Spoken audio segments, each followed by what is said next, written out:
Napakasaya nga ng unang musical play ng anak ni na Angelica Panganiban at Greg Homan na si Amila Sabin.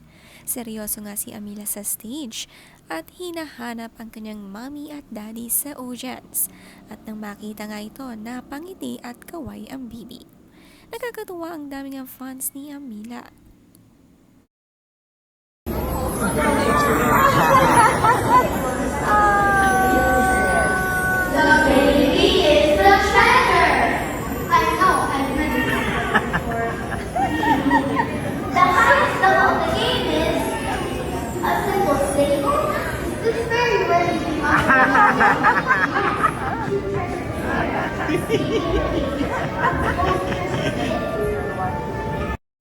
Buong barangay nga ang fans ni Amila. Ito nga ang family ni Angelica at Greg. Proud na proud at nakabisado talaga ang steps. 3 taon pa lang si Amila pero nakakasunod talaga siya.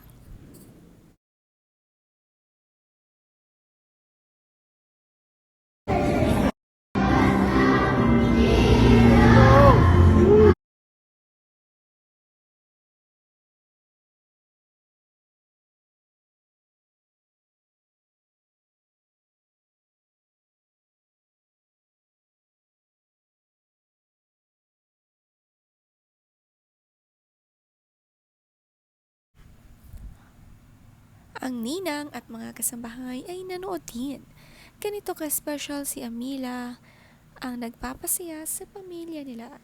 Sa caption nga ni Ninang, may contribution to the importance of showing up trend.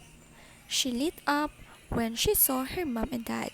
She was happy to have a battalion of people watching her too. After the show, she runs up to hug me. Hi, Ninang!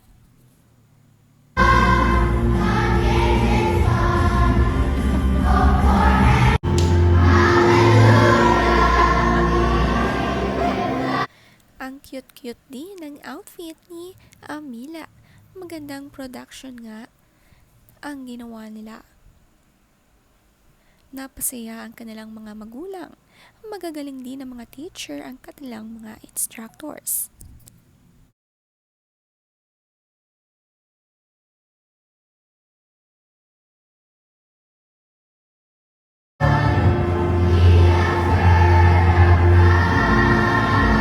Proud na proud nga si Angelica talaga sa anak. Kahit pagod na nga, ay kinakaya pa rin ang pagsasayaw. Sa caption nga ni Angge,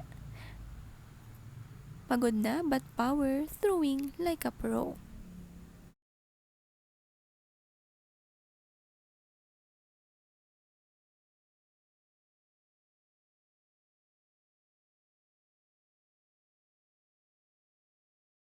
That are we? No, it's fine. I'm fine. Thank you for asking. That's so sweet of you.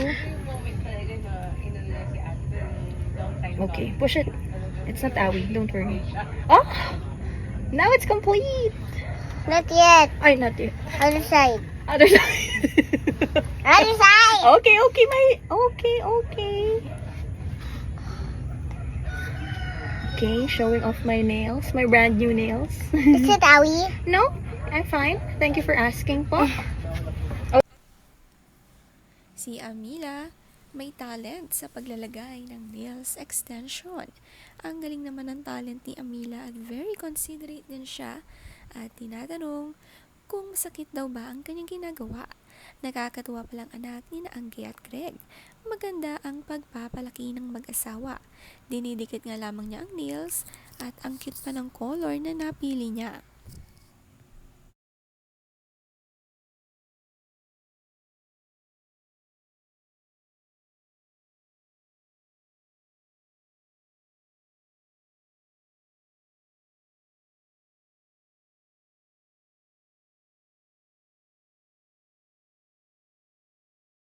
Hello!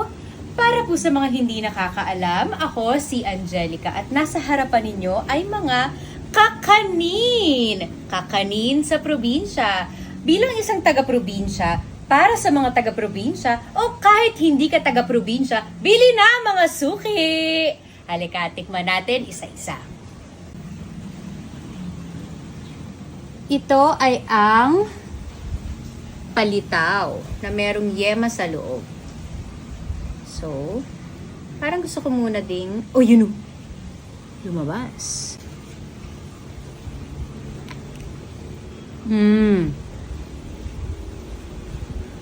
Masarap ito ihanda sa Pasko. Okay, try na natin ang Maha Blanca. Husgahan natin ang Nagmukbang nga si Angelica Panganiban ng mga kakanin. Siya nga ay pinadalhan ng isang set ng kakanin at talagang nireview niya isa-isa ito. Ang paborito nga raw niya dito ay ang biko at tinawag nga niyang paboritong mayor natin. The best nga ang kanyang nabil na nakakanin. Fan din pala si Angelica ni Mayor Vico at hanggang sa pagkain ay nababanggit ito. Bagay na bagay nga ito sa paghanda ngayong Pasko. Maha Blanca? Okay, now ang cassava.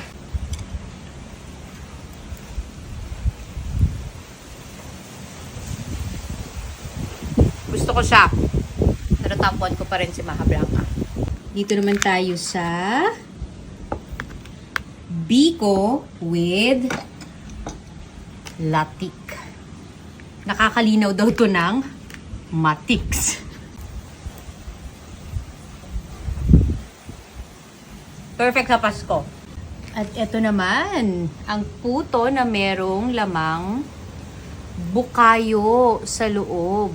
Alam nyo kung anong bukayo? Ito yung pag meron kang kulasisi, pwede kang bukayo. Bakit ba gusto ko magpatawa?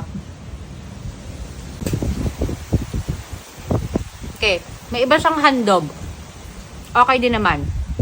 Dito naman tayo ngayon sa paborito nating Mayor Biko! Try na natin si Biko kung masarap.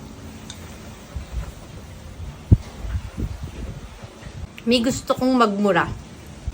Sarap mo, Biko!